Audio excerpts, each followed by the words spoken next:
In short, our leadership in science and industry, our hopes for peace and security, our obligations to ourselves as well as others, all require us to make this effort, to solve these mysteries, to solve them for the good of all men, and to become the world's leading spacefaring nation. We set sail on this new sea because there is new knowledge to be gained and new rights to be won, and they must be won and used for the progress of all people.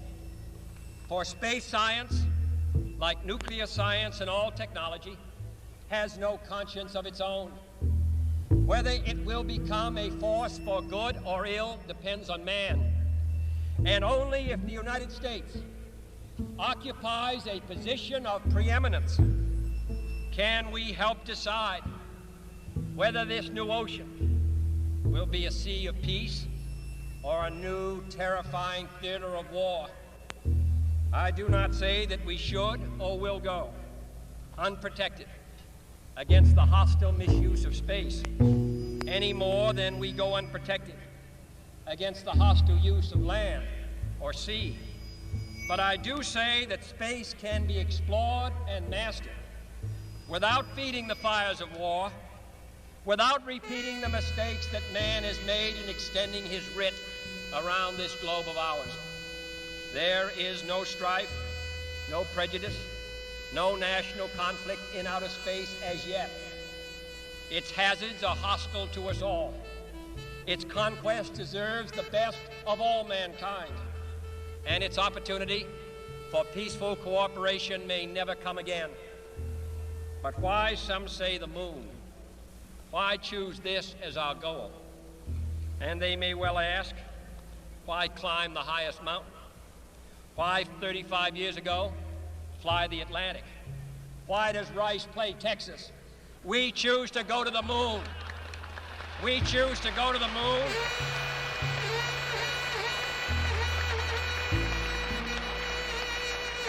We choose to go to the moon in this decade and do the other things, not because they are easy, but because they are hard.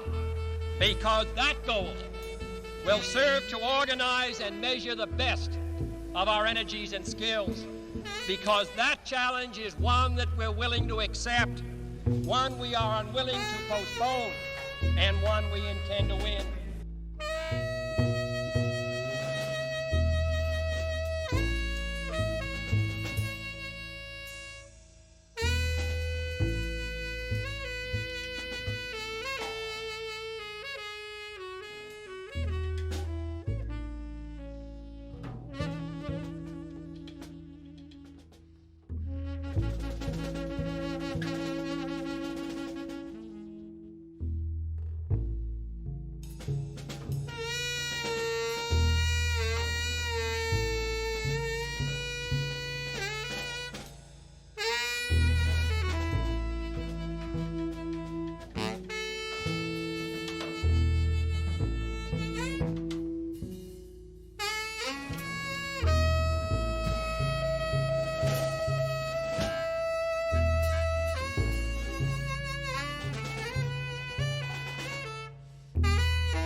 he's done it. He started on time. Hello, everybody. It is Spaceman Tim here, and this is the Outer Space episode of Happening. Hey, we got angles. Check. We're on time. Check. Fantastic show for you today. Also, check. Man, we got a lot of stuff happening. It's going to be so much fun.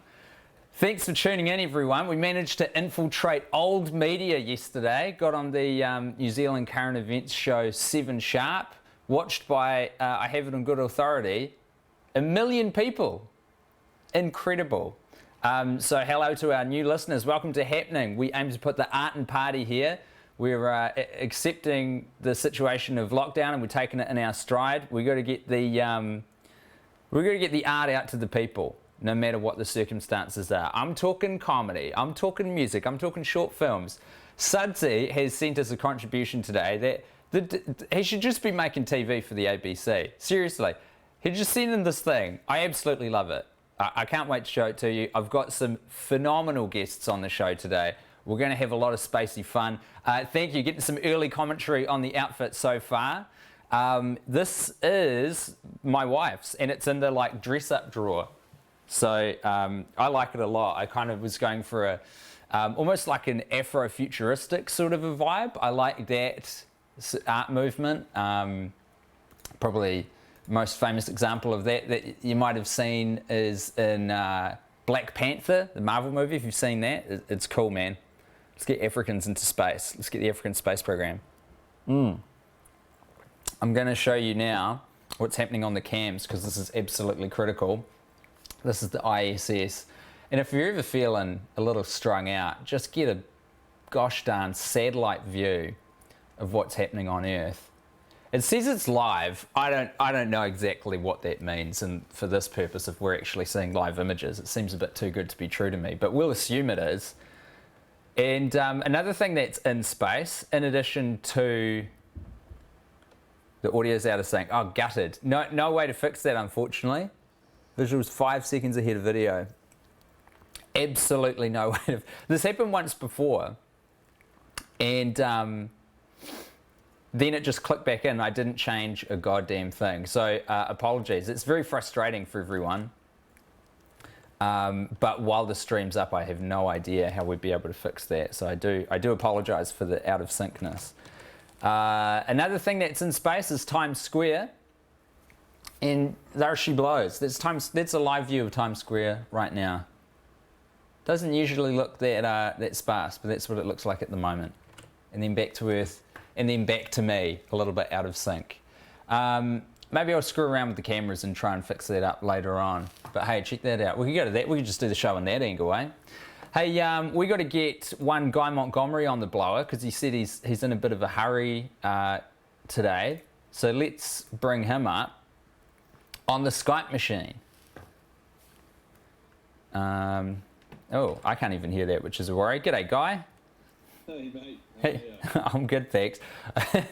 You look good. Now, I'm going to have to press a few buttons, I think, to get you up, so bear with me. What do you think of my get-up? You loving it? So you look fantastic. That dress is very becoming. You look svelte. You look sexy. You look like you believe in conspiracy theories. I'm all the way in. Thank you. Oh, Olive's there too. G'day, Olive. Say hi. Hi, Olive. Hi, Fantastic. We've got you on visuals and on audio now as well, Guy, I'm pretty sure. But the people in the comments will be able to tell us shortly if that's happening. Hopefully it is. Hey, so Guy, I know that you don't have a...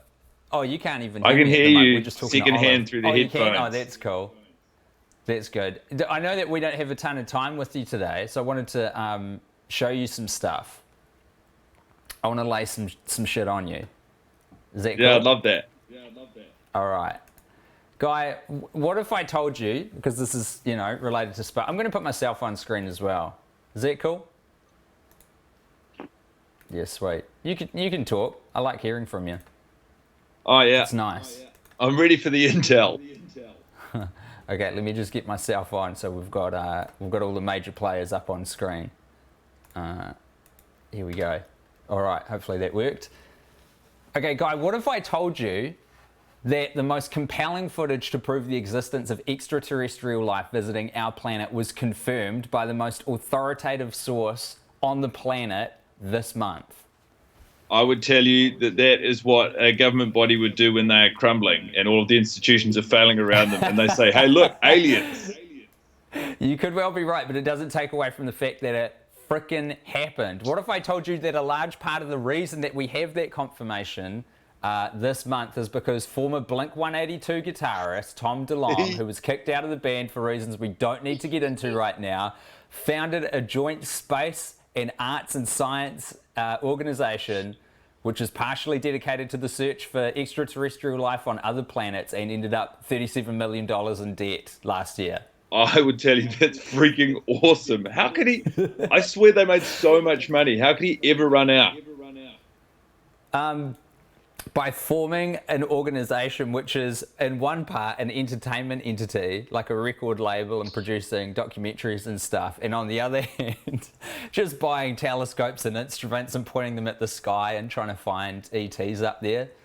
Tom DeLonge has always messed around with UFOs and aliens. And the good thing about him is he got so rich that he could funnel a lot of resources into. It's like Robbie Williams is the same. I remember one of the songs from Enema of the State was like about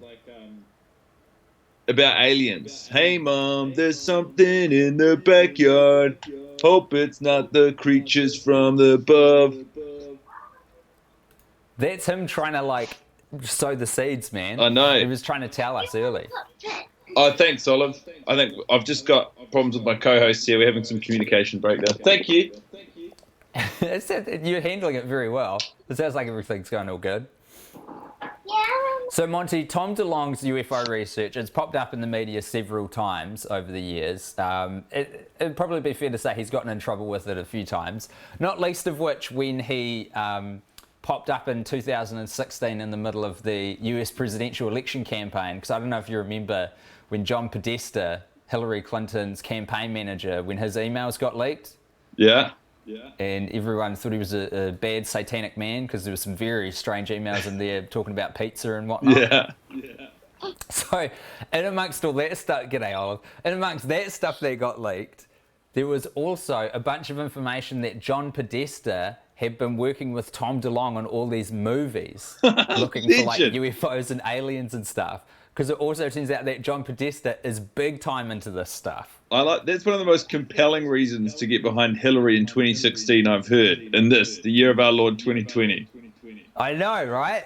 John Podesta went on the record as saying he was disappointed that he didn't manage to get the government to release the UFO file. Like, he's convinced they've got stuff. Legit. And he was disappointed that he didn't manage to get it out there. Anyway, the Pentagon was sitting on these 3 videos captured by pilots in their own, I think it was in the Navy, of UFOs. And these were sort of sequestered away in this $22 million a year program called the Advanced Aerospace Threat Identification Program, which was sort of hidden in amongst the Department of Defense because they've got this massive $600 billion budget. So I think Harry Reid actually fought for this and got it in the budget. Harry Reid used to be the Democratic leader of the House. Very high-ranking Democrat, right? He also loves this stuff, messes around with space, was very proud of the fact that he managed to get this program across the line, talked about it when he retired out of Congress. And Harry Reid has a good friend who works in NASA called Robert Bigelow, who is on the record saying he is absolutely convinced that aliens exist and that they've visited Earth. I love all that. Do you know, Tim, last year I actually, when I was driving across America, we visited Roswell. Oh, sick. And on the way in, we were absolutely hammering Dido's Roswell theme. You know that one? And I won't go, and I won't sleep, I can breathe. Anyway, Roswell was the most depressing place I went to on that entire drive. It was the Invercargill of America, asking and answering the question, what would happen if a city built its entire tourism industry around a heavily debunked UFO sighting 60 years ago? The streets were wide, the buildings were big, there was nobody there. Had a fantastic coffee and croissant in the morning, though. Yeah, you got to be able to cater to tourists if you don't have an actual alien, you know? Yeah. So, Monty, onward with the story. There's 3 videos, right? One's called Flip, one's called Go Fast, and the other one's called Gimbal. And I don't know how, but somehow Tom DeLonge's organization managed to get hold of them from inside the US government. The Navy was holding them. His association is called To the Stars Academy of Arts and Sciences. And this is the one that got in $37 million worth of debt. So they released one, they just leaked one of the videos in 2007 and the other 2 in 2017. They're super compelling. They're generally accepted as being some of the most... Hey, Chelsea. Hi, Tim. I like this. How many people are we going to have on this camera by the end of it? We could get one more. We've got to get Bella in there. Bella! Can you just come and get in the frame really quickly? So, Monty, pay attention. We've got these 3 videos. They're out. People going wild for them. But g'day, Bella. Hey, Tim. Nice to see you. What's your look today, Tim? Monty's Angels. That's what's happening here. Beautiful deep V. You're getting compliments on the deep V of that dress, brother. Oh, you should see what Zoe looks like in it. Even better than me, if you can imagine. Literally unbelievable. Gorgeous collarbone. We're crescendoing to a story that Tim's telling me. So, the Department of Also, Defense had never... I'm sorry, Tim, just to introduce some jeopardy. Olive keeps very dangerously pausing the mouse over the big red hang-up button. So there's some I'll continue with the story whether you get to hear it, it or not. Just keep going. We've got these 3 videos, Monty. They've been leaked out of the Department of Defense, out of this UFO group that's got $22 million a year. Tom DeLonge has done it. He's a legend. However, the Department of Defense, the Pentagon, the Navy, they've never officially acknowledged the footage. Give it up for Tom DeLonge. Which makes the whole thing hard, because then you can just go, oh, someone made it up, you know, someone made it in a lab. Except, Monty, until now. The Department of Defense said 2 weeks ago, Department of Defense is releasing these unclassified videos in order to clear up any misconceptions by the public on whether or not the footage has been circulating was real, or whether there is not more to the videos. The aerial phenomena observed in the videos remains characterized as unidentified. I love this. Tom DeLonge has, as you would expect, taken a well-deserved victory lap. Yeah. He tweeted a couple days ago. With today's events and articles on my and at TTS Academy's efforts to get the US government to start the grand conversation, I want to thank every shareholder at To The Stars for believing us. Yeah, I'll bet if you're $37 million in the hole, you better get some goods. Tom DeLonge sounds like he should be singing a song by the great Simple Plan called Vindicated. I am selfish. I am strong. I am right, I swear I'm right. I swear I knew it all along, and I don't remember anymore. I want every late 90s post-punk band to just get into UFOs like together and form a conglomerate. He also said they can form the Travelling Wilburys of speculative hearsay on UFOs. He said, next we plan on pursuing the technology, finding more answers and telling the stories. And former Democratic leader of the Senate, he was the senator. He wasn't even a congressman, he was the senator. He was the leader of the Senate, for crying out loud. He also commented on the official release, saying this week, I'm glad the Pentagon is finally releasing this footage, but it only scratches the surface of the research and materials available. Man. The US needs to take a serious scientific look at this and any potential national security implications. The American people deserve to be informed. So, how wild is that, Guy? It's coming out at such a crazy time that it's all been totally buried. Which is not the intention, obviously. But, I mean, I feel like I've caught wind that, you know, people are saying spaceships exist. But I didn't know that it went this deep, brother. Dude, this is real. Now, I've downloaded and prepped the footage. I'm going to play it. I'm going to attempt to do a screen share, but Monty, do you need to see it? Maybe not. No, I probably can't. I've got to get ready to get out of the house. I might actually let you go then, Monty. You continue with your morning, but I just wanted to get your reaction to this huge news. Yeah, you just want to hang out? Yeah, we can do that. Guy seems...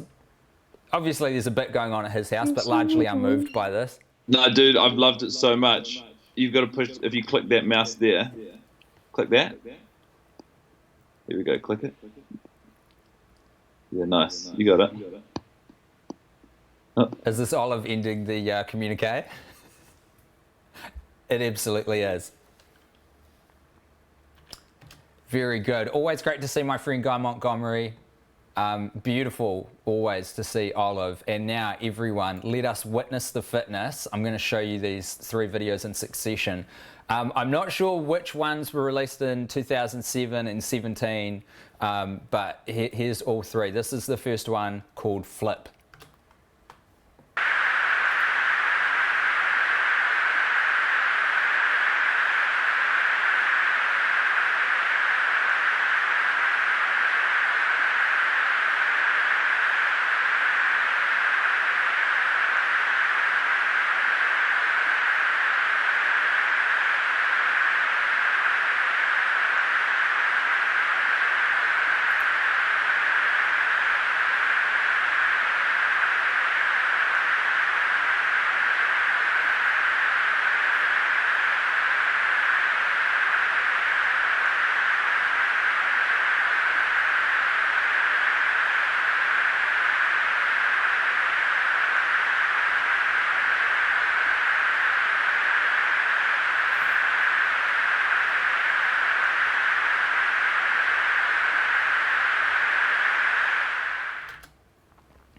I actually think I was waiting for that to end and it might have been on a loop, but that's the first bit of footage that the Department of Defense of the United States confirmed as real.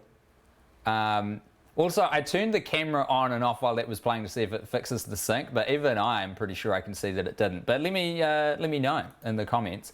Here's the next one. Here's Gimbal. Dude, this is a fucking drone, bro. There's a whole fleet of them. Look on the ASA. My gosh.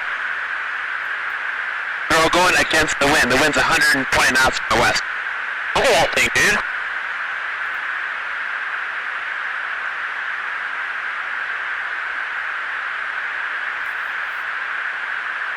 That's not our LNS though, is it? It's not. That is the LNS, dude. Well, if there's like... Look at that thing. It's rotating. And then this is the final of the 3 bits of UFO footage that Tom DeLonge's organization leaked out into the public and managed to get a official confirmation from the US Department of Defense are real. This is Go Fast.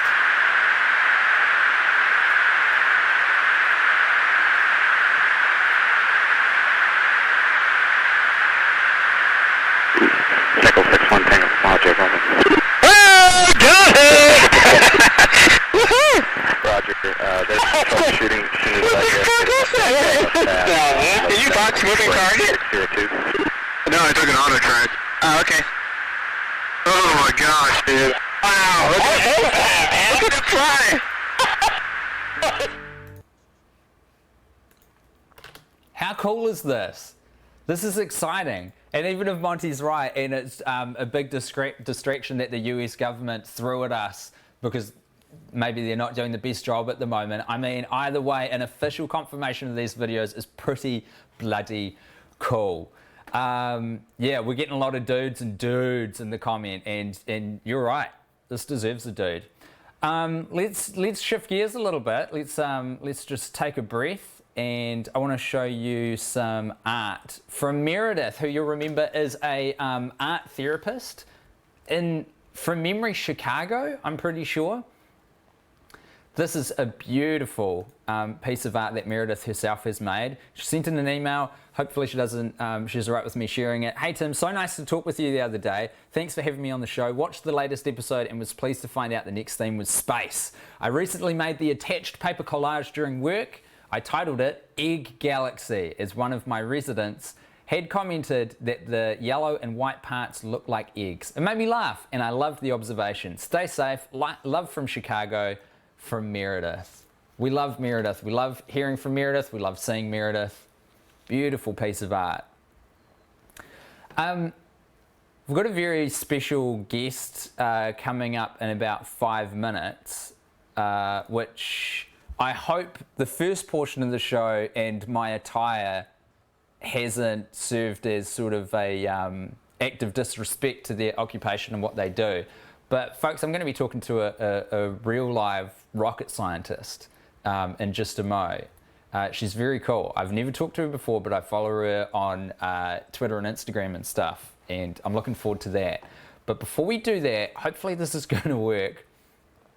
I've tried to jig up a bit of a new thing to play music, and it's a bit touch and go as to whether this will work, but hopefully y'all remember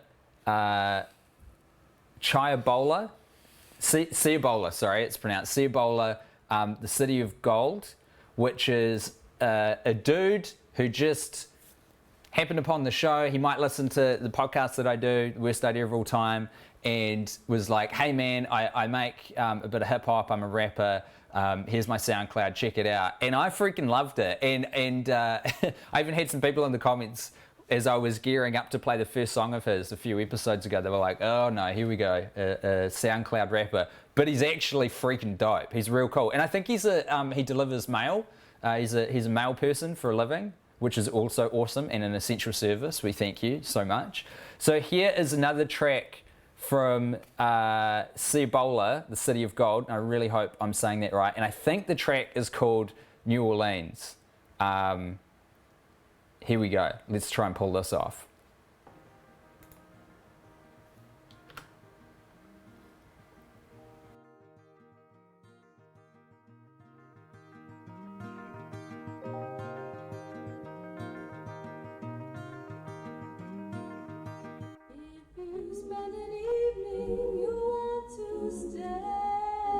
Nicolas Cage bought a pyramid in a standing grave cemetery out of fear. A house he bought was haunted, now he claims he's in the clear. If that doesn't sum up the city that I'm walking in, gotta say, I don't know what I'm doing here.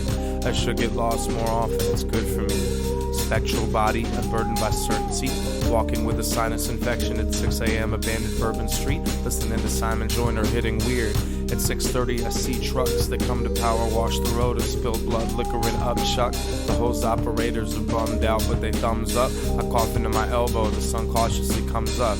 I get to buy water, feeling translucent in the big beady eye of history. See through me please, through the lens of hardships and mysticism. My own providence put through your prism. I love you so much, and you're confusing. What tone should I be using?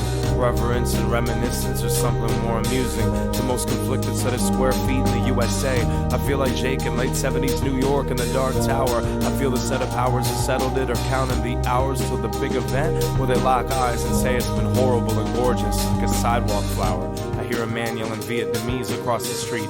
I asked Nick while on his right in the passenger seat if he felt an energy as a New Orleans citizen. We've been hearing our whole lives, we're listening now. We feel little, we bow, we commit to a vow to take the will of the Haitians and respect it, to take the spirit of the Natchez and forever protected in the silence of graves and emotional gravity. French Quarter depravity, God locked away in the Marini at the bottom of the pontoon train. I lie prostrate, I need this, the kind of ego death I believe in. I want to move forward in that I want to die in a way that's organic, like the wind lifts me over the Spanish colony leftovers, and the history of violence comes alive and just swallows me up, and I won't jerk around inside, I swear to God. A Portuguese macabre queen abhors to be to the king of the bone orchard.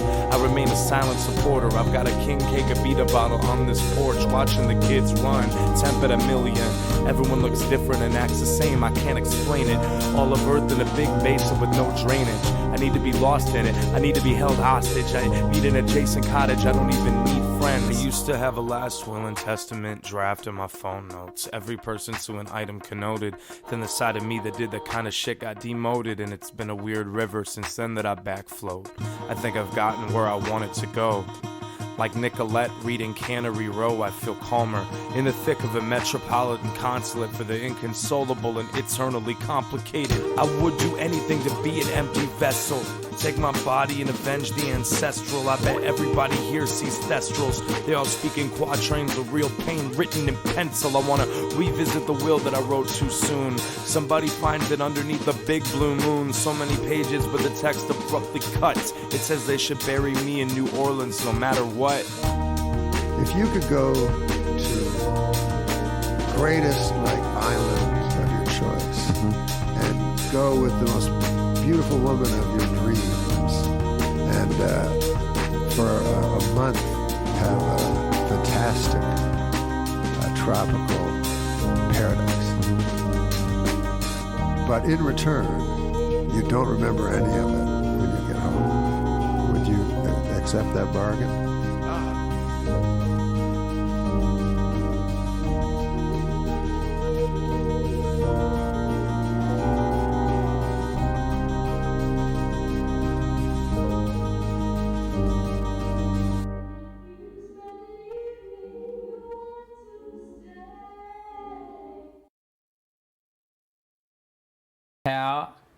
How good is that? Seabolt. Oh wait, I better make sure I spelt that right. Let me check that URL while I've got everyone here, because I would just feel terrible if my man went to all the trouble of sending us this gorgeous music and the tracks that he's making, and then I got the flippin' URL wrong. No, I've done a copy and paste. We're good to go. That Bandcamp address is where you go for Cibola, City of Gold. Absolute legend, a mail delivery person and a very decent rapper. Those visuals, by the way, are from Winamp. Anyone remember Winamp? There was a visual plugin called Milk Drop version 2. Man, Milk Drop was a real sign of a misspent youth as a young nerd growing up in the 90s. Although that little visual package thing, Milk Drop, that got called by some like arts and science magazine the single most important contribution to art in the late 90s, I'm pretty sure. Anyway, it's very cool, it's very trippy. Okay, hey, let's try and get my guest on, who I am very excited to talk to today. Because you never know really if the Skype's going to play ball or not. But God willing, we're going to be talking to Bianca. Oh, I can see you. We look like we've got some... Bianca, hey. Hello, can you see me? I can't, unfortunately. Have you got a camera on? Yeah, I thought I did. Oh, there we go. Now I can see you. Okay, cool. I haven't used Skype since I was 13. The 90s? Yeah, I know. I think I'm in boomer territory using Skype, to be honest. I'm just trying to get it to work on the old... let me get that refresh. It's not...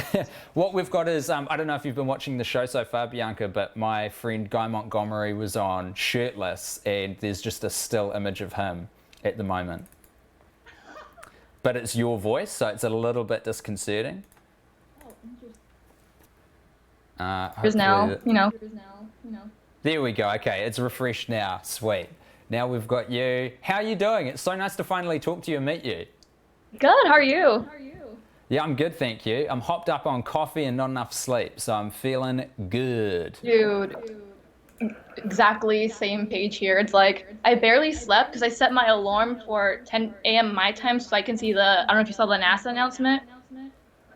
I did not see the NASA announcement. What was the NASA announcement? They announced the company is working on the lunar lander. This is like a brand new project? You know, the Back to the Moon mission? No? Fill me in. Where have you been? Not everyone is like upset. Do you know what, before we get into this, I should give you a proper introduction and whatnot and tell people why they're here. Like, I feel like even if you don't care about it, like, I feel like it was hard to get away from it. I think. Yeah, and I'm a guy who, I like casually like science as well, so I'm kind of surprised I don't know about this. So everybody, this is Bianca. I'm going to, oh, actually that won't work. I was going to give you Chiron, but it only puts it in my little square of the screen. So Bianca is a student, is this right? You're still studying? Yeah. Doing mechanical engineering. In a minute, but yeah. Ostensibly still studying, super passionate about space, and specifically about getting more women into the field of space exploration. She founded the Society of Women in Space Exploration and is a NASA aerospace scholar. And last year, her team took out first place in NASA's 2019 Jet Propulsion Lab competition. She's also interned at Virgin Orbit in the Mojave rocket engine test site. And I'm pretty sure you've got coming up an internship at Lockheed Martin as well. In a month. Oh my gosh. It's virtual, which is like, oh, you know, but it could be worse. Like, it could have been canceled and like traveling's not safe. So, you know, nothing to complain about, but yeah, oh my gosh. Incredible. Hey, well, oh, YouTube's giving me some errors. I'm going to ignore that and just focus on you. Okay. although it is freaking me out. Hey, so tell me about this Back to the Moon issue, this Back to the Moon mission that Mars is doing. Yeah. That I don't know anything about. NASA's going back to the moon. I mean, that's all there is to it. Yeah, they're aiming to get the first woman on the moon. It's like 3 or 4 missions, I believe. 1 uncrewed, then with people on it, and then transporting things. I'm not like too familiar with it, but it's happening. The point is we're going back, baby. Yeah, somehow, hopefully, I think. How do we not? Because am I right in saying that a person hasn't been on the moon for like decades? Oh yeah. It's been a long time. I guess it's like once you nail that, it's so expensive to try and keep doing it that you don't. Yeah. Man, I hope I hope this is going out because YouTube's really giving me balls. It's giving me an error message I've never seen before. Hopefully the technology is working. Hey, so I have been following you on social media for ages because I think what you're doing is so cool. You're at Pink Rocket, is that right? Pretty much everywhere? Yeah, Pink Rocket Ship. At Pink Rocket Ship, sorry. And you've got a real like commitment to the color pink, and I always see you like glamming up spacesuits that you're wearing, and you're like in a laboratory and you've got the onesie on that I'm sure is a requirement, but then you've got like this beautiful brooch that's all sparkly and stuff. Are you basically single-handedly trying to change what space exploration looks like? Yeah, I mean, like, for me, it's just a color. Like, it's not that deep, you know, it's just a cute color. I've always liked it. It's just a color. But it's interesting because to a lot of people, it's like almost controversial in a way. Like, being very feminine in a male-dominated space is just so, like, you know, heads will turn. You know, people will assume you're not smart. Like, it's just a lot of weird backwards thinking. And it's like, this is because this is because of a color. Like... You know, so it was something I realized early on, like, you know, within school, but also like within the internet when I started using, because I only started using Twitter like a year ago, earlier last year is when I really started using Twitter. I didn't touch it for the most part. I had an account, but it was to like follow conferences I went to, you know, it was to follow along, but I wasn't using it actively. I didn't really know how to use it. And then started being active on it last year, and then I was like, oh yeah, I'm gonna change my name to Pink Rocket Ship. I don't know, it sounded cute. I know there's no such thing as like a rocket ship, you know, but it was just like a name. It wasn't anything I really thought hard about. And then I don't know, I noticed just how people would view me and other people that were not like the traditional engineer. And I was like, you know what, I'm just gonna leverage this and, you know, think of it as like a positive thing. Like, I stand out, so let me do what I can with it. And then just like, it just became a brand in a way. And it's been such a powerful brand. I can't believe you just got on this stuff last year because you've like blown up. You're big online. I think you're nailing how to do it. Hey, just so you know as well, Bianca, and my apologies for this. This is the first time this has happened. The stream's gone quite choppy. So I might just try and click a couple of things to see what we can do. I don't know if I can do anything to fix that because I'm assuming that's just something's gone wrong with the internet speed here. So for those watching, sorry, but the interview's very good. But the good news is I'm recording this whole thing, so I'll put up the full episode after the fact if we need to do it that way. So do you personally have any ambitions of going into space yourself, or do you just want to like build the rockets to send other people into space? I mean, I wouldn't be opposed. I am a scaredy cat, I'm not gonna lie. Like, I flew on a small Cessna plane for the first time last year, and I was so scared. And it was a flight lesson too. You know, you would think your first time you'd be like just leisurely passenger side, but it was like, nope, it was a flight lesson. Like, I was like. Is that a requirement for the stuff that you're doing in aerospace, or did you just want to learn how to fly? No, I was saving up my money at the yogurt store I was working at, and I was like, oh, paycheck is gone, I want to fly. I don't know, I've never had the opportunity to go on a small plane, and I, you know, saved up a little bit of paycheck, did it. Scary. I was scared, but... Awesome that you did it. The first time on an airplane was when I was like 19. Wow. Yeah, I'd never had flown until I was like 19. 18, 19. And now you're literally heading into a profession as a rocket scientist. Potentially. We'll see. I might end up doing like, I don't know, become a bag designer next year. Who knows anymore? Hey, you worked on something recently that I think super interesting. What's this atmospheric water generator project that you were working on? Yeah, so I go to community college. I don't go to university yet. I'm planning a transfer soon. But there's a university near me, University of California, Santa Barbara, and I was attending some of their meetings for this club because I'm nosy and resourceful and sneaky. Just kidding. But they were talking about this project that they wanted to bring people on from the club, and I didn't go to school there. I'm not enrolled. I'm not even like technically part of the club, but I was like, I wonder if I can get involved in this because the professor leading it, I really liked his energy, and he was just really, really nice, really cool, very passionate. And that's something that's important when you're doing a job or working on a project. You want to be under good leadership. You want to be under someone who's ideally positive and just a good leader. You want to like your boss. And so I liked that, and I liked what the project was about, what it seemed like it was going to be about. And I was like, oh, can I be on board? He's like, let's figure out if we can do this. And I don't see why not. And then so it ended up happening. So had access to their lab. I don't know anything about anything, but I'm just guessing based on the name. Is it drawing water down from the air, like drinkable water? Yeah, so it's basically a device that takes water vapor from the atmosphere and condenses it into potable water.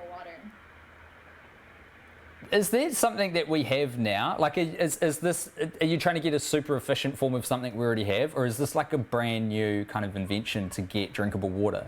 Yeah, it exists. There's variations of it, but with anything that exists, you always want to make it better, sleeker, cuter. No, I'm just kidding. But you always we're gonna paint it pink and put glitter on it. Right? You always want to find out different ways you can go about something that already exists, because you never know if you can come up with cheaper alternatives and better solutions. So that's what the project was all about.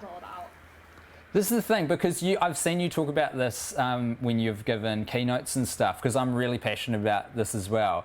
That fact that when the space race was on, the US went freaking bananas. Like at one point in the mid-60s, I think 4.5% of GDP was being spent on NASA, which is, I just think that's so cool that you would fire everything into this one scientific organization. And then you get all of these unexpected benefits that society gets to enjoy, all of these inventions that accidentally get created along the way. So this is kind of like, I feel like it's the same thing for this, right? The atmospheric water technologies that you're working on are maybe sort of space adjacent, or there's using spacey stuff to get in. But realistically, this could be used for places where there's not a good water supply, right? Exactly. Like that's what I liked about the project. It could be really impactful for people who don't have access to clean water, and if we could make it, and I say we could because the project's it's on halt now because of what's going on, so we can't meet or anything, so it's right now not happening. So hopefully we can resume it as soon as we can. But what I was so excited about was, hopefully contributing to something that can benefit a lot of people, especially people who can't afford, an expensive atmospheric water generator device, people who are living off the grid if they choose to, there's just a lot of benefits to it. So that was something that I really liked getting involved on. Well, I don't know if you caught the first part of the show where I was talking about UFOs for half an hour, but I am big into people getting off the grid. I think that's a great idea. I'm literally wearing a tinfoil hat right now, so I think that's cool. Have you heard of Rocket Labs? The rocket company? Yeah. Yeah. They're New Zealand. We're very proud of them. Yeah, I've seen some of their launch trailers, and I don't know if they're launching from there, but it's beautiful. Yeah, there's definitely one in Long Beach in California. They've got 5 or maybe 6 launch sites now. There's a couple in New Zealand, some in the Pacific Islands, and one in Long Beach. Oh, it looks like the internet maybe came back. Far out, that's cool. We persisted and we won. We bet the internet got... No, it's fucked it again. I spoke too soon. Probably my best ever, so... My wife's working from home at the moment, so it might be that she's... Although, I paid for the big old internet, so you'd think we'd both be able to be doing stuff at once, but hey, who knows?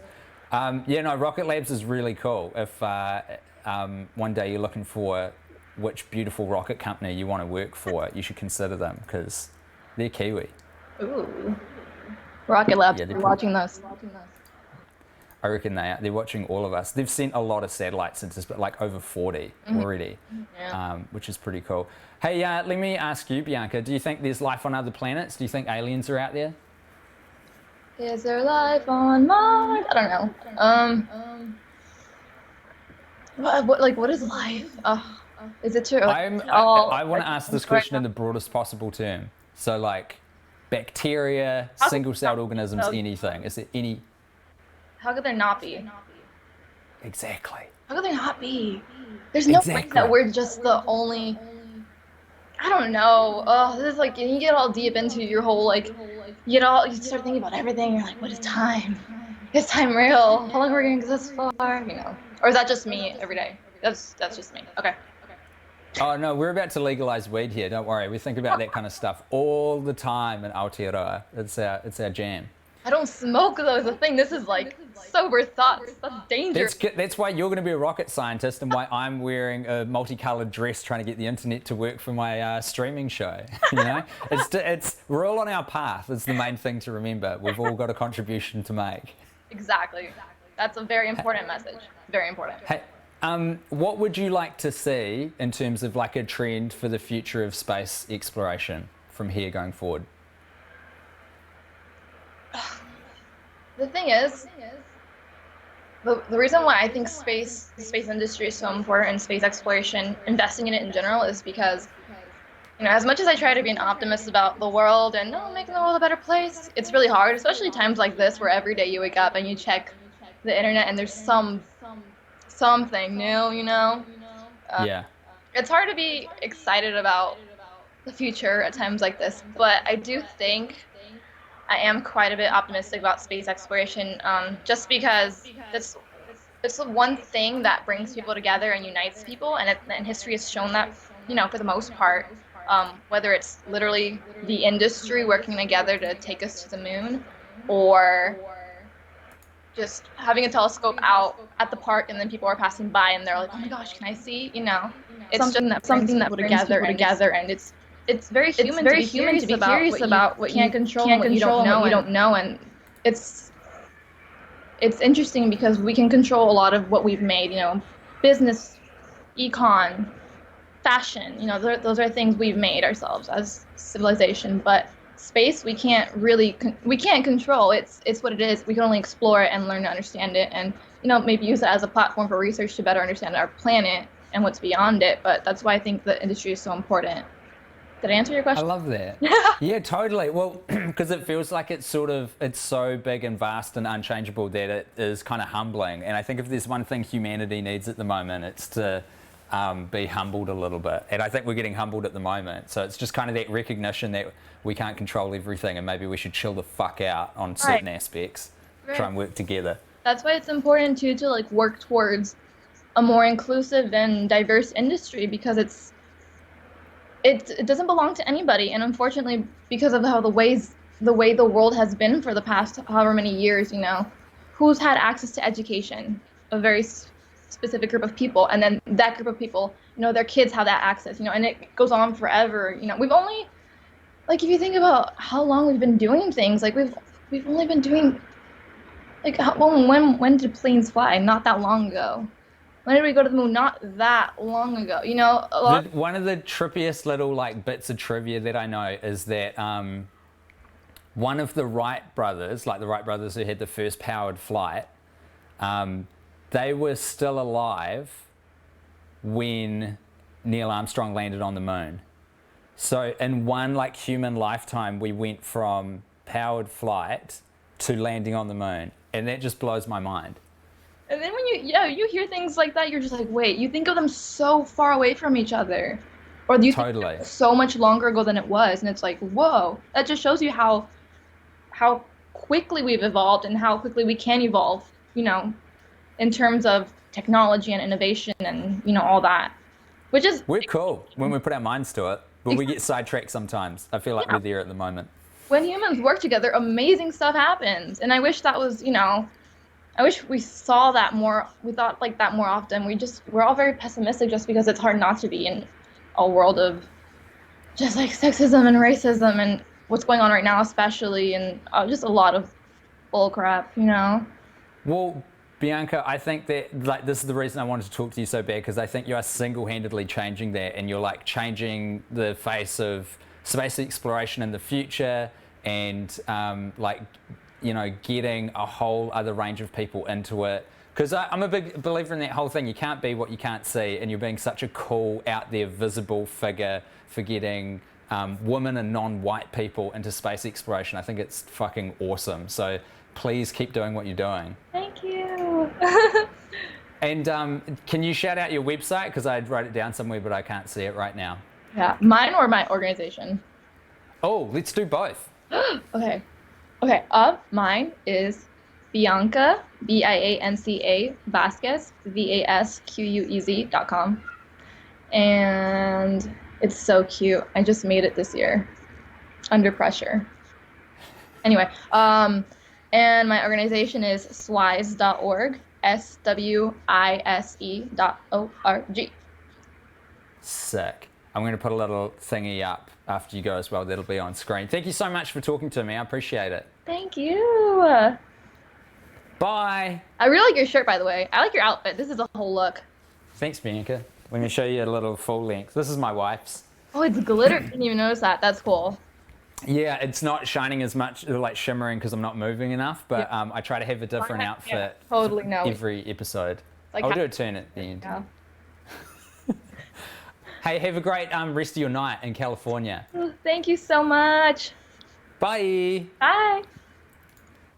That's Bianca, everybody, and getting corrected in real time from Nick Fone, a man never to let a lie go uncorrected. Let me get Bianca's details up here, because I think I have them in the Chiron box. Did I write them down? Oh shit, I didn't. I'll get that later on. But she gave out the web address. Just look her up. Bianca Vasquez, Vasquez. I definitely pronounced it wrong, but I spelt it right, so you can Google that. So there is some, it was only 66 years between Kitty Hawk and Apollo 11. Was Kitty Hawk the plane that the rights got off the ground? Maybe, I don't know, what was the version of the fact that I thought was related to that? You know, I'll Google it when I've got another bit of content on. Maybe it was the fact that someone was like alive for the first powered flight and watching Man on the Moon. 66 years is a lifetime anyway. I think that's cool. So maybe, maybe I fucked that up royally, and it's actually that someone was alive for both events. In both cases, even though it's not as impressive a fact, it's still pretty impressive. Thank you so much to Bianca for coming on the show. That was choice to get to talk to her. And now we're going to shift gears for the return of an absolute champ. When we made it on the news yesterday, talking about happening, getting it out to the good people, Henessey Griffiths managed to get on the little packet that was cut up to sort of give a sample to everybody who hasn't seen the show of what it is. And we've got the latest edition of Here Today, Gone Tomorrow right now. Kia ora koutou. Welcome back to another episode of Here Today, Gone Tomorrow. And I'm your host, Henessey, and basically I hide objects in my hair, and you have to guess what's in there. And it's a fun game that we can all play. So sorry for my absence of this segment. I've been depressed and haven't had a shower in like a couple of days. My hair's real gross at the moment, but it just means that there's more objects to hide in here.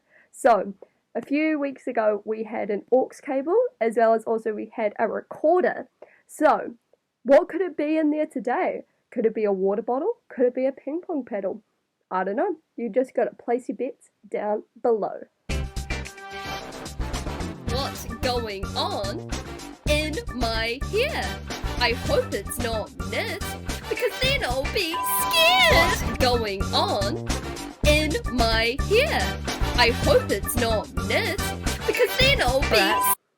It's time for the big reveal. So, what do you reckon is hidden in my hair? Drum roll, please. It is, in fact, a customized Walkman with Brat stickers, as well as also, this one's caught on a knock, a Dane Rumble CD. Yay! We love Dane Rumble and portable Walkmans. Look how sick this is. I can listen to my CDs anywhere now. Oh well, thanks for playing, everyone. I'll be back soon, hopefully, with another episode of Here Today, Gone Tomorrow. I'm your host, Henessey. Peace. Henessey Griffiths, everybody. And that is where you find her on Twitter. And if you want to find her in real life, she lives in Dunedin, like a champ. I've also got, thank you, in the comments there, we've got Oliver who brings us Oliver's Oddventures, escape rooms for the common people, who picked up that Bianca's handle is Pink Rocket Ship. You should follow her on Instagram. It's so awesome. It's just, generally, it's like her and other rocket scientists and students, and she's like wearing something pink and sparkly in the middle of like a launch site. It's freaking awesome. Very, very cool stuff. In fact, speaking of Oliver, let us check out his latest edition. He has sent us another one of his Oliver's Oddventures. Get a load of this.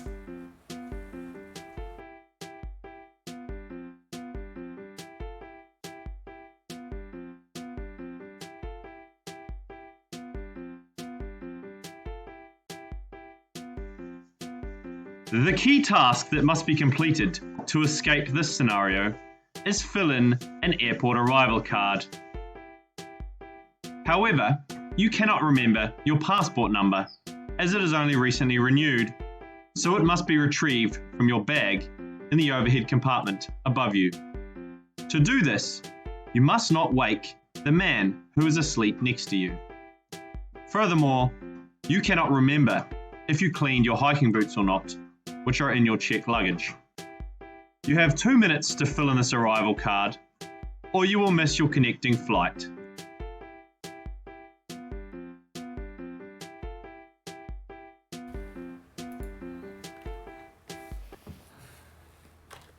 Oliver's the man. It's such a good concept. Escape rooms for the common people. That is the latest edition. We've got a few of those now, maybe like 4 or 5. Of Oliver's Oddventures. Thank you so much, Oliver, for continuing to send these in using 3D modeling software. You people impress the pants off of me, which is why I'm wearing my wife's dress right now. Time for some music, I think. Hopefully, I'm gonna have this guy on Skype when we come back from this fantastic song and music video. This is a track from Pickle Darling. We've played a couple of his songs and music videos on so far, and they've gone down a bloody treat. And I don't know, just at the moment, I think I'm in the mood for a bit of gentleness and just some nice music, you know? And Pickle Darling is bringing the heat. So, hey, enjoy this. This is Soft Cars.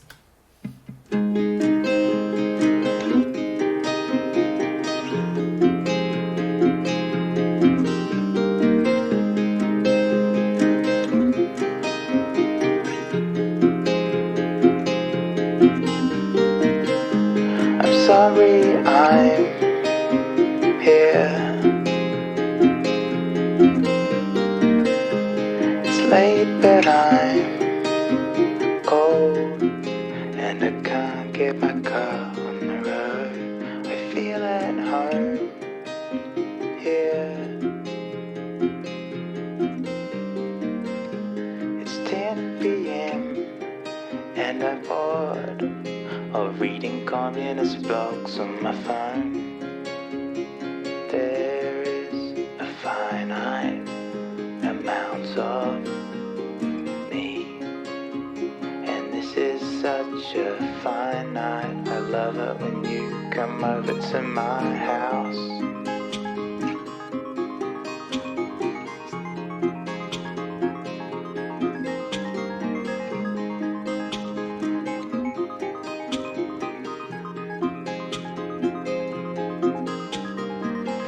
Phone broke, so then I go home in my sleep. I was touched by the ghost of Josh Groban.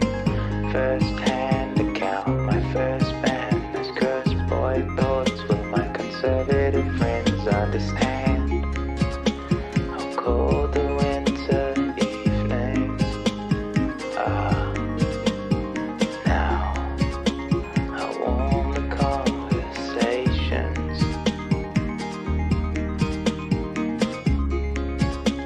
And I can hear you breathing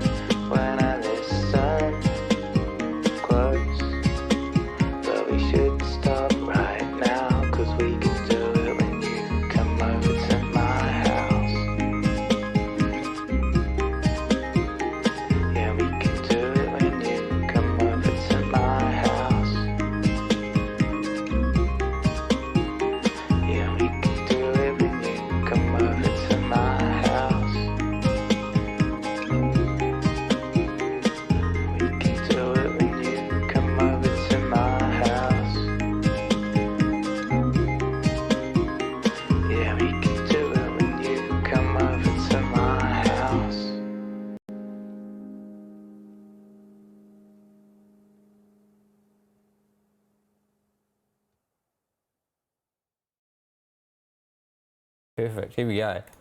That was Pickle Darling. That's Bianca still on the screen, which is great to see her. And that's actually not a bad frame that it's captured. Why, when technology screws up and it captures my face on a frame, it always looks terrible, but with other people it's capturing some real flattering stuff. Yes, now we've got Lucas on screen, Pickle Darling himself. Hey man, how are you?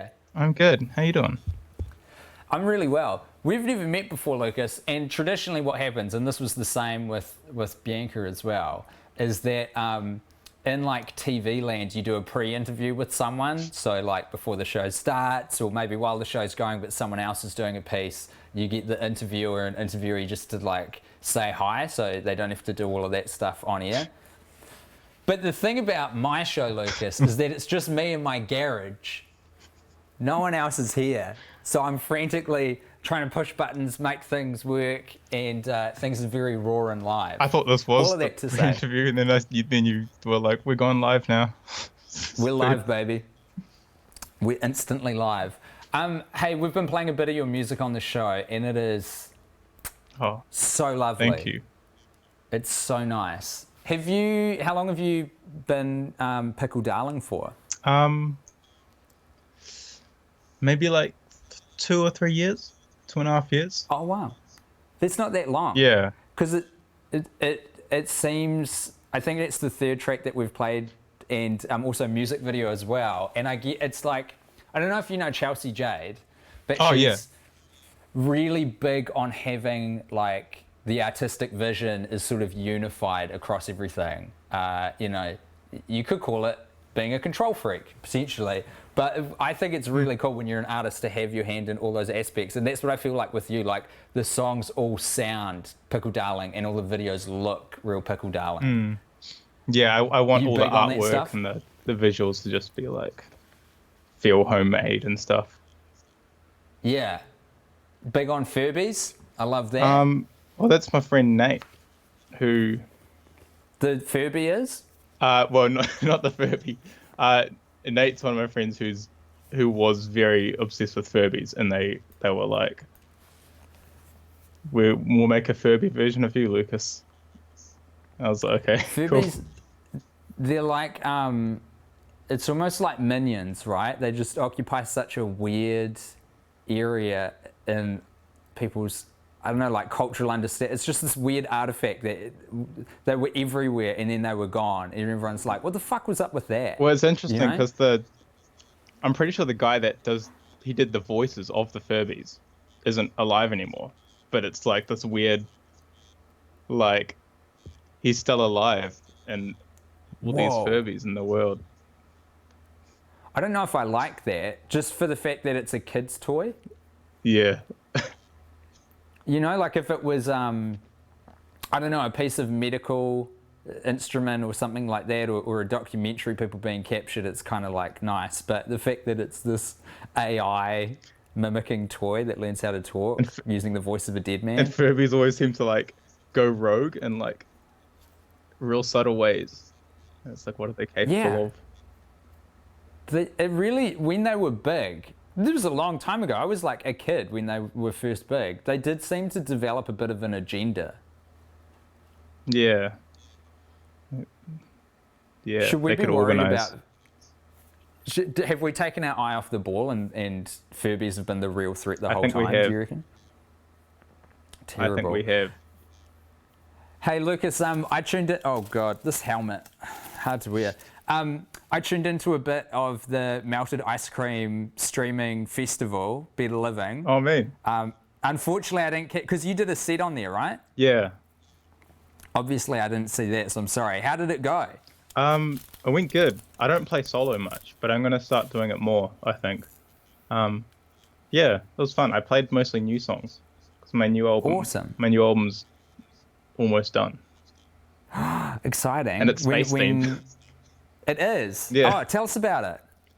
I should have known, I should have played that off like, yeah, that's why I got you on. But that is completely fortuitous. There's one song that still has to be mixed. Other than that, it's totally mixed. I don't know when it's going to come out, but it's like my sci-fi album. So when So tell me about that. Like, what's the vibe? What's the mood? Is it like a dystopian feeling of space, or is it like a hopeful feeling of space? What's the vibe? I think it's like, it's kind of all about like communication and like long distance relationship. So it's like this sci-fi thing suits that. So it's all just like in a kind of in outer space. It's real I think that's bad cool. description, but because it's almost a little bit of like what we're going through at the moment. There's a lot of couples that have been split apart, but in the future, that you know, people might be living on other planets but trying to maintain a relationship. Yeah, definitely. That'd be trippy. Have you ever seen Interstellar? Oh yeah, frick. Do you like that movie? I think so. Yeah, I know what you mean.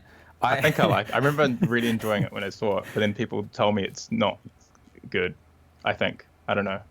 I liked it. I really love it, but I accept that there's a bit wrong with it. And the one thing I struggle with a little bit, do you know, I've seen it quite a few times, right? There's a few movies that I get quite hooked on, and I've watched them quite a few times. And there's some that I have to watch a multiple amount of times for work, but that's a different thing. But with Interstellar, I really liked it, and then I watched it a bit more, and I was like, the whole thing about love being the one thing that can transmit across time and space and isn't affected by gravity, fucking like really stuck in my craw. That bit's pretty wild, especially because they just said it. Like yeah. This is science. This is a thing. But then I watched it recently, and I don't know if I was in a particularly sappy mood or I'm feeling particularly vulnerable at the moment. But I was like, now I like that bit. Now I'm into that. I like the bit where they're like, I'm pretty sure I'm thinking of Interstellar, but they're like, he's explaining what a black hole does, like as they're approaching a black hole. Yeah. For like, yeah. He's explaining to this guy for the first time. That is exactly on Interstellar, because they're talking about time distortion and how it works when you get closer to a black hole. Yeah. Because they're about to land on a planet, and every minute they spend there will be like a year in Earth for the people who are back on the ship. Yeah. That's right. Anyway, I think it's a great movie, and the soundtrack is among the better film original soundtracks ever made, I reckon. Yeah. Hey, Lucas, where can people find your art, my dude? I'm on Bandcamp. I think it's pickledarling.bandcamp or pickledarlingmusic.bandcamp. One of them. I can tell you for a fact, because I got this prepared earlier. It is pickledarling.bandcamp.com. Yeah, there. And that's mainly where my stuff is. And I'll have a new album soon. Hopefully. And have you been going okay in lockdown? Are you holding up all right? I've been doing great. Like, it suits my lifestyle, which is not doing anything. I'm with you. Yeah. People were asking a lot in the first kind of couple of weeks, you know, like how you're getting on, how things different. And to be honest, apart from normally I go out maybe once or twice a week to do gigs at night, not a ton of chat. Like, I'm pretty much at the house all the time anyway, so... Yeah, it's starting to grate on me not being able to go to a pub now, but I kind of finished up my album anyway. Yeah, that's good. It's that weird thing where obviously it's bad, and a lot of people are hurting out there, and especially people who have got normal jobs and stuff are like having a really rough time, and business owners and that. But there's a lot of creatives who are like, we get $7,000, and then we just get to kind of like finish this shit that we should have. Finished off 3 years ago. That sounds all right. Yeah. I kind of needed a break as well. I haven't had a break in years. So, that's good. I think this might have helped a few people like you and I, the creatives in New Zealand, getting a little bit of a breath of air. Thanks so much for letting me play your music on the show and your music videos. Thanks They're for playing so cool. Oh, it's truly my pleasure, and I am fucking hype for this sci-fi space album. What's it called? It's called Cosmonaut. Yes. That's the first time I've told anyone the title. Oh my god, we've got an exclusive. Yeah. We've got an exclusive on happening. I'm going to let you go, carry on with the rest of the show. Lucas, you're a very handsome man. I'm glad I brought you on. You are too. still be glad if you weren't, but it's nice to have people who are like, you know, read well on camera. Thank you. Bye, mate. See you later. That was Lucas, aka Pickle Darling, Blam, who you can visit his Bandcamp and buy his stuff right there. And he's got a new album, Cosmonaut, coming out. You just heard him say this stuff. I'm just reiterating in case you missed it. We've got another guest coming up soon, but before we... Oh, yeah, shit. I haven't played the first bit. Okay, I'm fucking excited for this. Folks, get excited because Sudsies has sent us in that Aussie legend. I don't know how to describe this. What Sudsies making and sending in to me is just... I'm really enjoying, and I watch it, I'm like, why aren't you just making TV for like the ABC or whatever? It's just good shit. I don't really know how to describe this thing, except I do have a title for it. I think it's called, where is it? The Merchant of Flowers. So this is a two-parter. I'm going to play the first part of it right now. Enjoy this contribution from Sudsies. This is The Merchant of Flowers. Good part evening, one. ladies and gentlemen. Alright, pay attention because this is all the exposition you're going to get for the rest of the video. That's a lie. I thought it would be a nice idea to film a video where me and some friends went to hand out flowers to strangers. That wasn't interesting enough on its own though, so we did some other stuff too.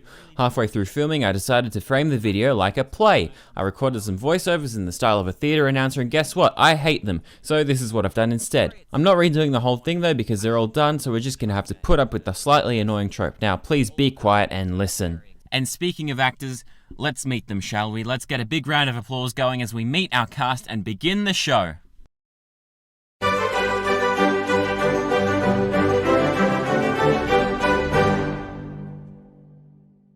Allow me to introduce your cast for tonight's performance. Max Dari, a fantastic DJ and a comedy icon. Liam A. Church, a wonderful photographer who has never said a bad word about anyone. Hussam Osmani, the sweetest boy to have ever walked the earth. And finally, Shannon Trek, who was also available. We open, as all plays should, with a soliloquy. There are 3 things we're going to do today. This is the first thing. And the first thing involves these beautiful flowers that I have bought. And we're just gonna give them to people. Can I pass on this? No. If you're scared to do it, it means you have to. Oh, no. Tell me why you're scared to do this. No, Let's get emotional. What emotional? Let's have an emotional beat in this video so early on. That's right. No. Tell me why what are you feeling? No, nothing. I'll do it. It's all good. Hesitation was in abundance, and as the director, I encouraged my actors by forcing them to do things. Liam, you're going first. Liam is famously indecisive, and I'm making him go first. Okay. If you listen carefully, Max is about to ask a very timely question. Do it too. But if someone declines? Indeed, what if somebody declines? Luckily, the answer is coming in only a few short seconds. This is fine, Liam. It's going to be very scary. I will give Go for it. I'm just going to a child. Would you like a flower? Okay. At least did it. That was a really good start. First of many. Sometimes as a director, you need to demonstrate to your cast that you are better than them. And I could tell that this was a time for me to do that. Alright, give it to me, I'll do it. I'm very Why is it so hard to give away a flower? I soon began to suspect that it wasn't the actors' fault, but everyone else. Having said that, I do regret this next comment. He was a very... This is already daunting. It's hard. Now, normally I'm not a fan of actors taking creative license with my work, but in this instance, Max demonstrated some fantastic artistic vision with an idea to get rid of our first flower. Let's see how it works out. Ignored, rejected, bumped into someone. I dropped the camera, ignored by 3 people. Rejected, rejected, rejected, ignored, rejected. I dropped the camera again. Rejected, rejected, rejected. Laughed at, rejected. Guess what? Rejected again. And that's the last time Max goes off script. Hussam, you haven't tried yet. I don't think I will. Hussam? No, I've got to see somebody succeed first. You've seen everyone else be rejected. While I was busy employing my famous motivational skills trying to coerce Hussam into giving out at least 1 flower, Shannon did what nobody else had been able to at this point. Alright. Hey!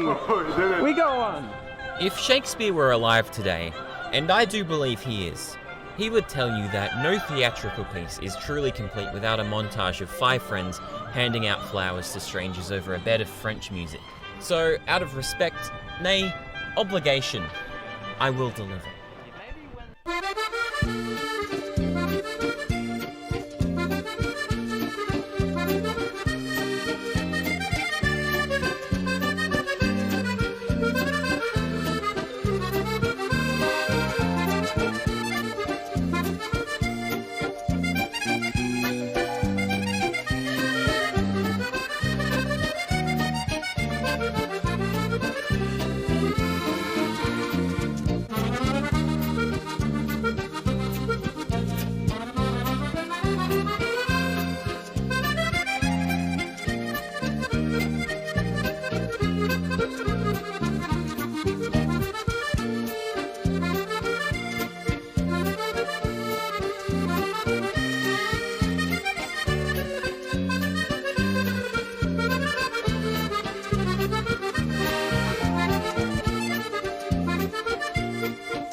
Contribution.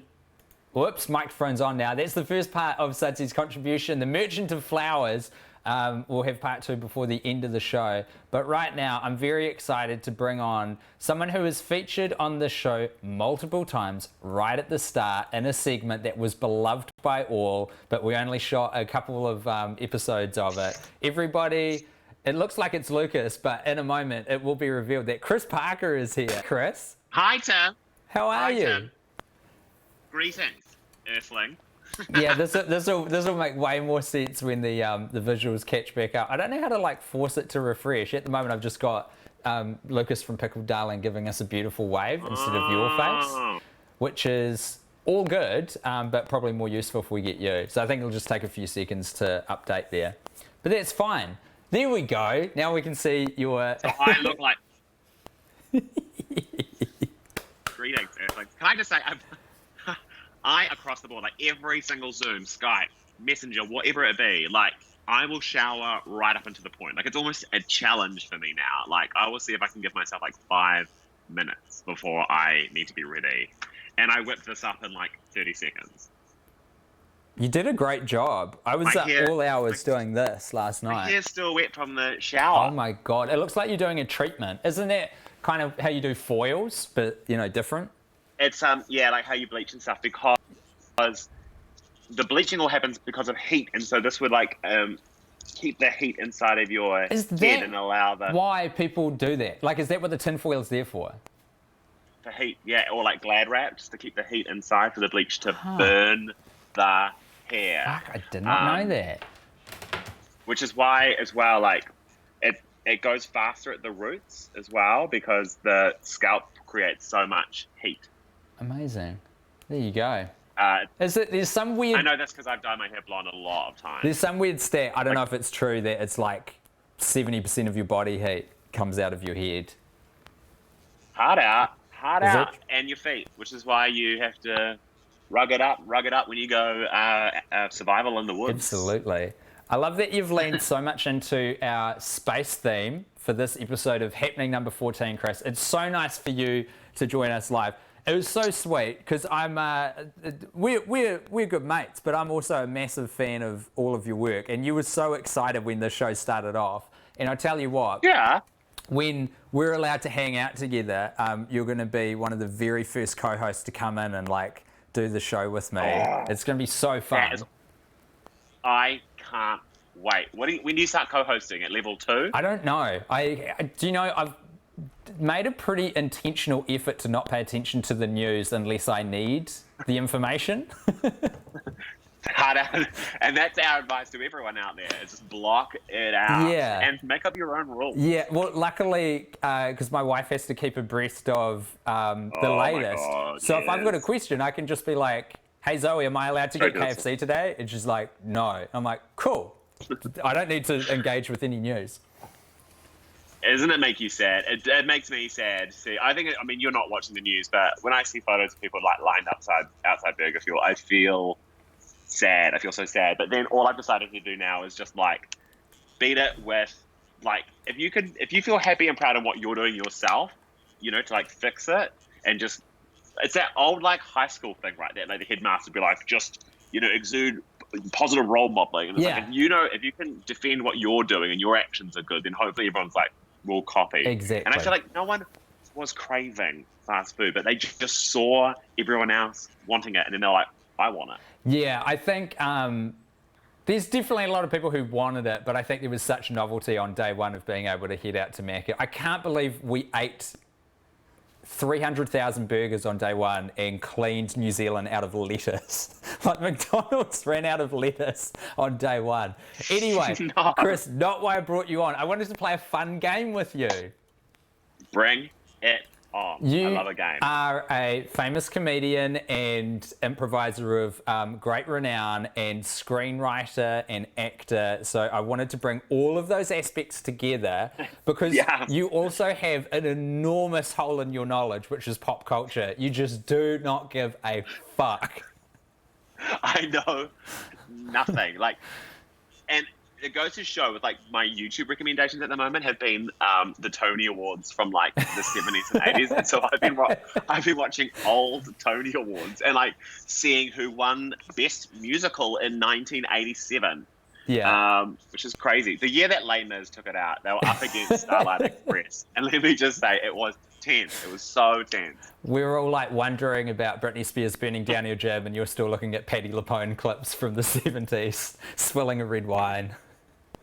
Yeah, exactly. Oh my God, Patti LuPone has just been on Andy Cohen's show, and it could not have been better. Like she was giving all the goss. I loved it so much. She doesn't give a fuck what anyone thinks, and she's a true queen in this time. Okay, what's the game, Tim? The game is someone just texted me, so I tuned out about how they've just dropped off a hard drive to me, and I was like, what is this? I don't know what it is. Like I can't link what that job would be to, and I'm like, maybe this is like it's an unknown number. I could be in the middle of some sort of heist. Anyway. You got to be careful about what you put into your computer as well, because there's like this whole scheme that hackers do of leaving USB drives around highly populated areas, because someone will be like, oh cool, I wonder what's on it, and then it infects their computer and they get bloody malware. And they think some YouTubers like put it together like a playlist, and it's like plug this in or whatever, and they're like, oh, this will be charming, I'll be on a viral video, and then it's just like a full virus. It's a scam. The game is, Chris, there are, I don't even know how many, because I'm not a Star Wars guy. I know a little bit of pop culture stuff, but not a lot, but I do not know Star Wars at all. So I'm not even going to be able to correct you. I want us to very quickly go through, we'll see how we go for time, but each Star Wars movie, and you give me a brief synopsis based simply on the title on what happens in the film. It seems so hard. Like, I don't even understand. The thing I still don't understand is they're like he started at movie like 4, was it? Or something? Everyone's like, yeah. And when he created it, everyone's like, it's number 4 in the story. And I was like, who starts a story? It wasn't at 4? It wasn't I could have this wrong. I don't think it was 4 when it came out. It was 1. But then they made a decision to make 3 that were set before the first one that came out. So that turned it into number 4. You know? Prequels, they're a nightmare. It's heating up so hard in here. The first movie that came out in 1977 is called Star Wars: A New Hope. What is it about? What happens? Okay, A New Hope. Well, obviously we've got Luke Skywalker. Nice. And I know, and guys, I'm going to be dropping some huge spoilers here. So if you haven't seen the Star Wars movies, this is your warning. He is living, from what I can recall, in a desert. And I think I have seen this movie once. His parents get burnt to ashes or something. They're dust. And then he's like, oh man, this is pretty hard in the desert. So he meets an alien, and they warn him of the threat to their lands. And him and like a sort of Lord of the Rings type moment meets a couple of kooky characters, and they fight Darth Vader. I like that. I'm going to throw the next title at you to continue it. The Empire Strikes Back. Then what happens? Well, Darth's back, baby. So they've obviously had a bit of a duel, and in the previous movie, Darth would have lost, and now he's back, and it's personal this time, and he says to Luke, "You little, I'm gonna ruin every single part of your life." He calls his boss. He calls Luke's working retail. He gets him fired. Luke is jobless. He is on the streets. Did Darth Vader cancel Luke Skywalker? He sets this online conspiracy. He gets it around Twitter that Luke is involved in some kind of like horrible scam involving like party drugs and giving them to youth. Oh my god! And yeah, very 2002. And Luke's cancelled. Wow! And that is the Empire striking back. And then we have Return of the Jedi, 1983. What happens next? Well, Luke seeks the help of a sort of Miranda from Devil Wears Prada type, and she works at Jedi Co. And so Luke gets a job there as an intern, and it's a very competitive world of Jedi fashion.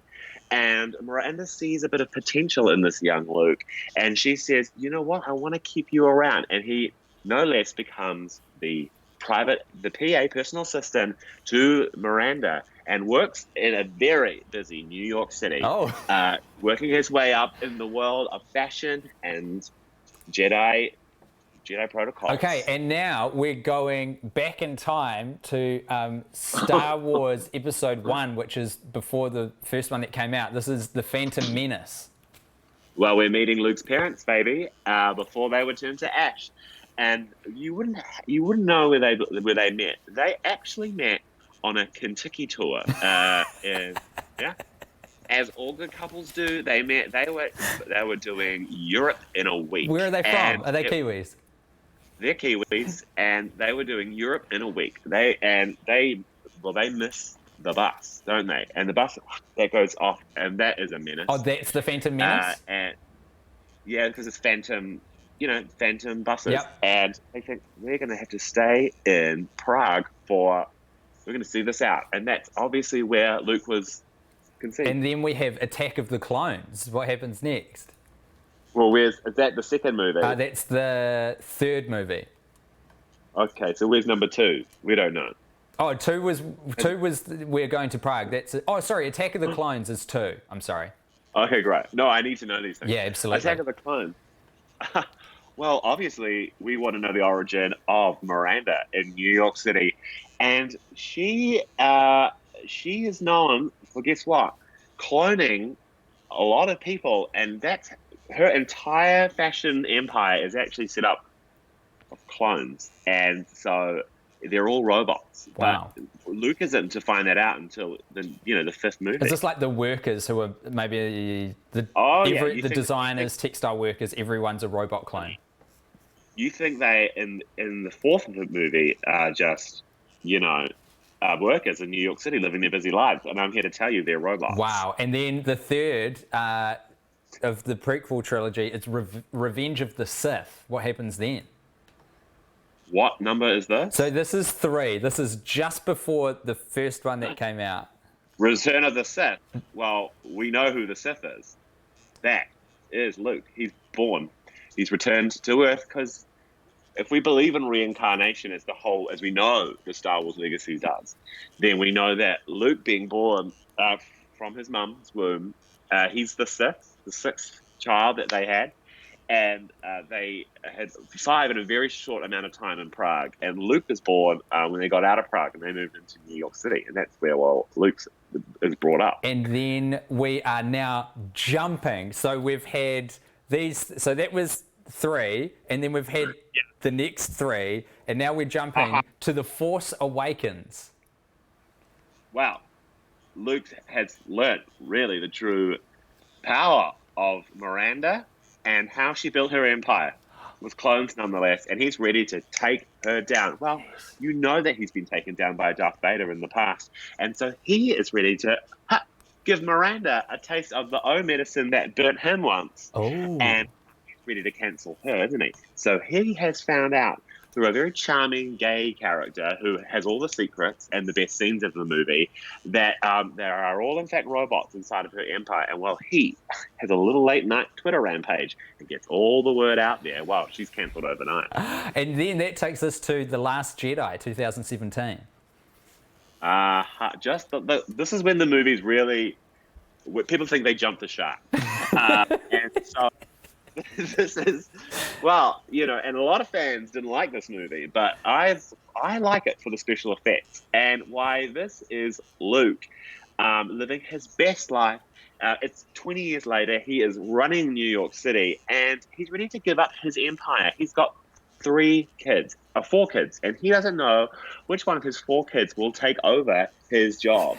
And so they're all kind of battling it out in the busy world of New York City. And Luke, he runs magazines, he runs television, he runs everything, you know. And he has a stroke right at the beginning of the movie. Luke of does. that movie. Yeah. And so his kids are like beginning to work out who will take over. But he comes back to life and he stirs the pot. Wow. Okay. And then very, very similar to the plot of Succession. I wasn't going to say anything, but no. So then that takes us to the most recent film, The Rise of Skywalker, 2019. And we think Skywalker is Luke Skywalker, but in fact, it's a woman. And this was a huge one for the fans because, you know, Miranda was the only female character apart from Luke's burnt mother, and so they were really hoping for an up. Well, she's played by Anne Hathaway, as we all know, and she's a small town girl, and she's come to New York City to find the man of her dreams. She writes a blog for like a newspaper. She has a monthly article, just living her life, living in New York City. And she thinks she's found the man of her dreams. And it really has sidetracked it, actually. This movie is like departed from what we know as the kind of Luke storyline. And this is more focused on this young Skywalker. Sure. And then she gets a job reviewing, this is where it all ties in, Luke's big Fashion Week show. Yeah. Wow. She is late and comes in the back entrance, finds herself on stage as a model. Well, things change for her overnight. She becomes a model, and she becomes a spokeswoman. And but little does she know her whole empire is built on clones. And she has to decide whether she lives this life of fame as a model or goes back to her roots of writing articles for like magazines and things. And I think you'll be surprised what she takes. I think I speak for everyone when I say, bravo. Get this man in a Hollywood writer's room. Chris, that was incredible. What a tangled web we weave. That was really impressive. And I tell you what, I think Emily summed it up. This is wholly entertaining. Emily wrote in the comments there. Does this look like a chef's hat now? A little bit, yeah, if you crop the top off. But you would get so hot. Have you ever worked in a kitchen, like dishwasher, sous chef, anything?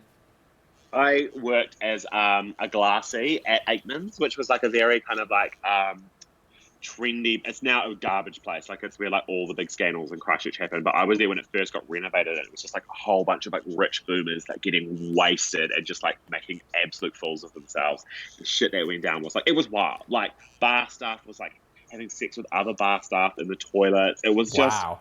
I was 17 and was just like, I can't handle this, but also loving it. The best thing I saw was a woman get really wasted, pick up my waiter's tray and throw it like a frisbee across the bar, and it hit another lady in the back of the head while she was sipping her wine, and the wine smashed in her face.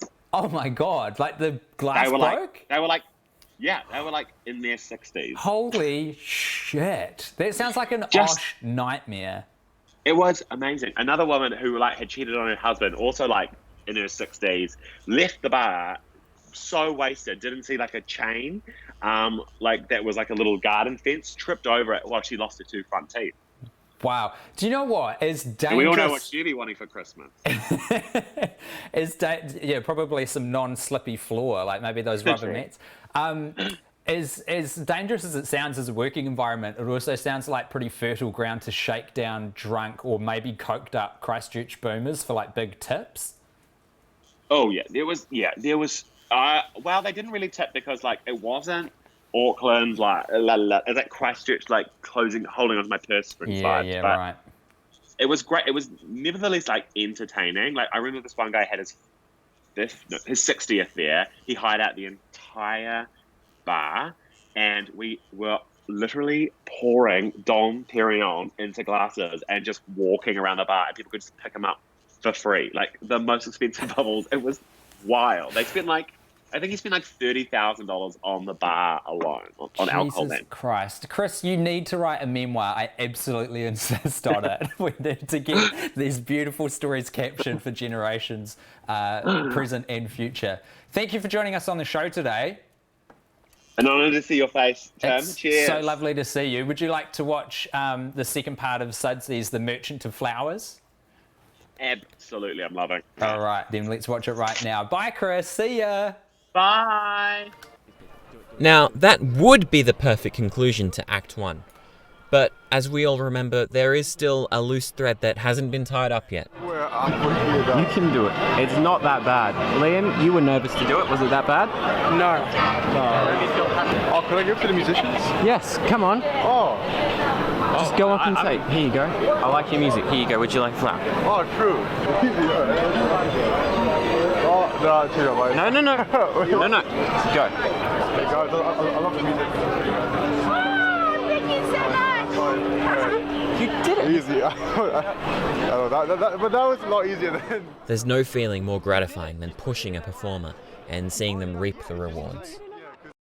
Today is, I'll do it in Spanish actually. Hoy es Día Mundial de los Tacos. Today is World Taco Day. We're going to have $25 endless tacos. We have tacos for an hour. Endless tacos. Yeah, let's go. Tacos. Yeah. As all good directors know, it's very important to debrief with your actors after an emotionally draining scene. And while Shannon and Liam went backstage, as it were, I took the opportunity to catch up with Hussam. You did a good thing, Hussam. You should be proud of yourself. You know what? Let's speed this whole thing up. Max, Liam and Shannon ordered 2 liters of margaritas to share while Hussam and I stuck to water.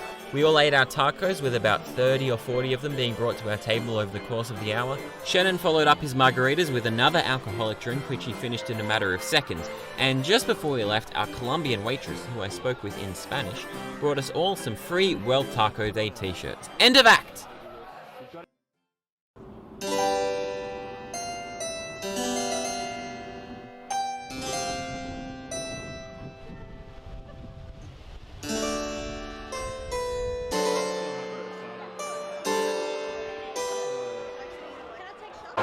The final part of today has brought us here to Macquarie University, where we have the final open mic night with the Music Society.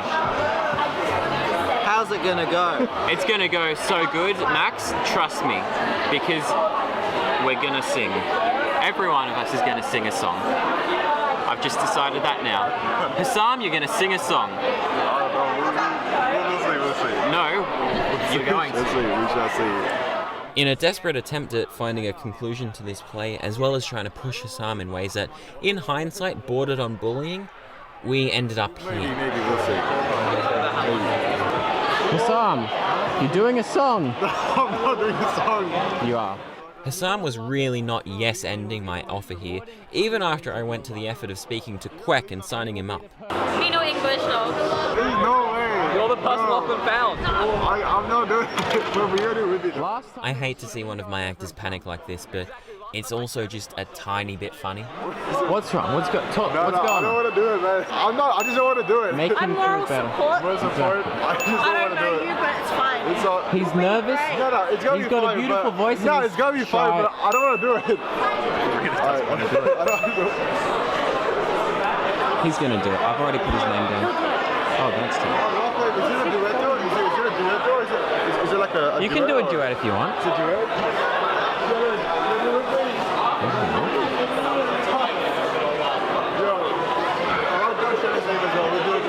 And so it was decided. Hussam's song was to be a duet with Shannon, and just as I very intentionally planned, everything was coming to the perfect climax. But first, some more attention on me, thank you. So this will have to do, whenever you're ready, Maddie, don't make me talk to these people.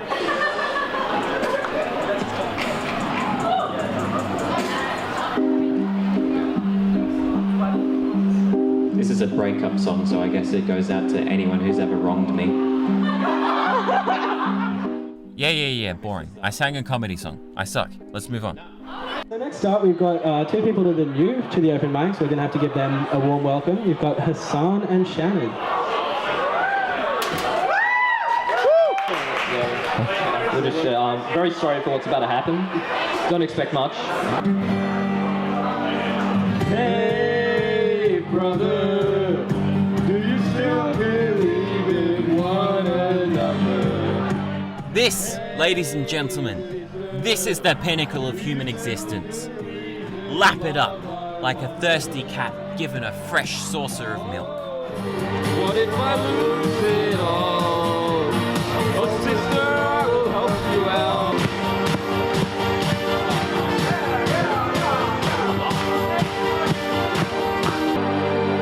Yeah, alright, we've been bad. Sorry for that. Bye.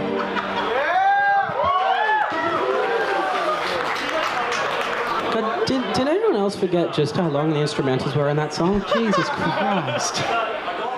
And lo, as we leave our characters here, like a pack of savage wolves abandoning an injured cub, methinks mayhaps this story that is coming to an end may be part of something far bigger.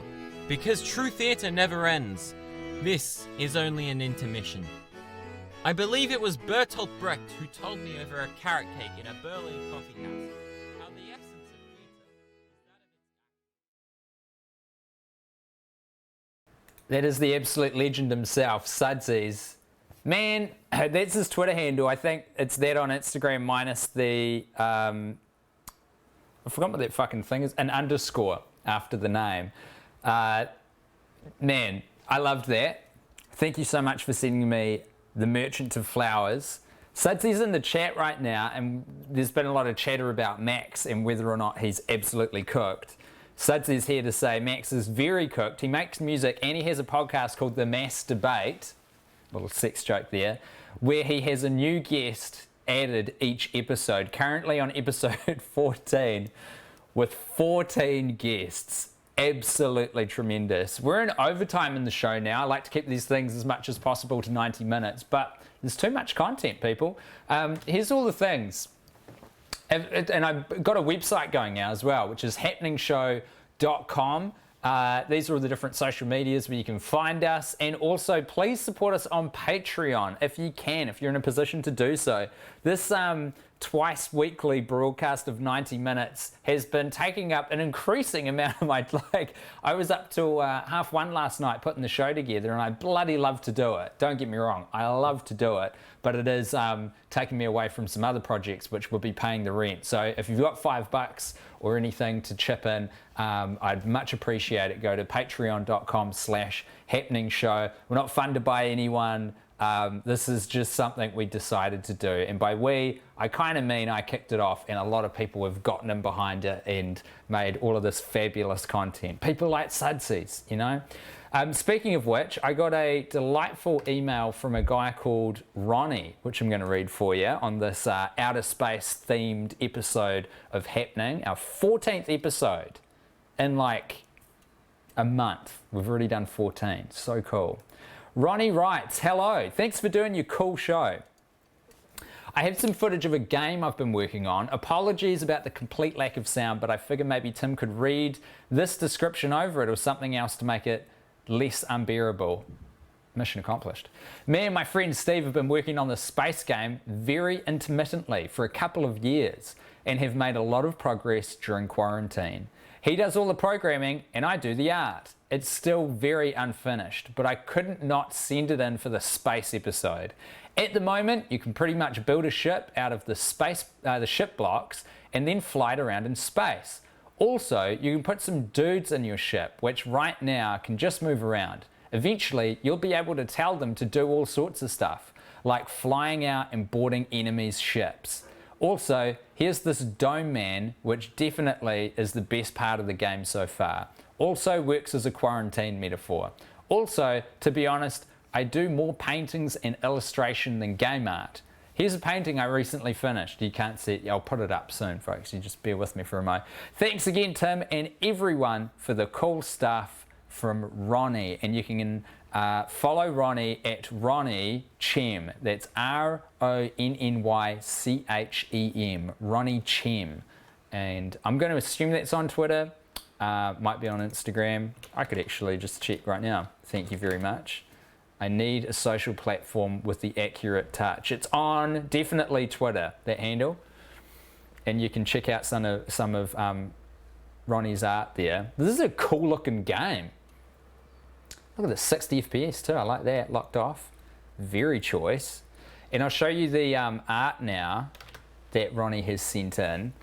Had that. Oh, here we go. Check this out. Look at this beautiful bit of game art that he's made for the space game. That's one. And then we've got another one as well, which is an alien inside a dome in what sort of looks like an asteroid or a moon. How fucking cool is that? Creative people doing creative shit. You love to see it. So I think that might be about us for the show now. We've gone on slightly longer than usual, but what a fucking show. Folks, we did it all. We talked about compelling evidence of aliens visiting Earth. That's right at the start of the episode if you just joined us. Make sure you go back and see me trying to get Guy Montgomery excited about this phenomenal revelation, a authoritative acknowledgement of fact from the US government, the Department of Defense, that these UFO clips that Tom DeLonge from Blink 182 leaked online, that they are in fact true, and from the Navy. It's just in the last couple of weeks that's come out. We had a chat to a true rocket scientist in the making, Bianca. Unfortunately, the internet got very choppy at that time. I don't know what happened there, I apologize, but judging from what's in the comments, the audio was okay. So you can kind of listen to it and then see her move about 1 frame a second. So apologies for the technical screw up there, but thank you so much to Bianca for joining us. Such a thrill to talk to her.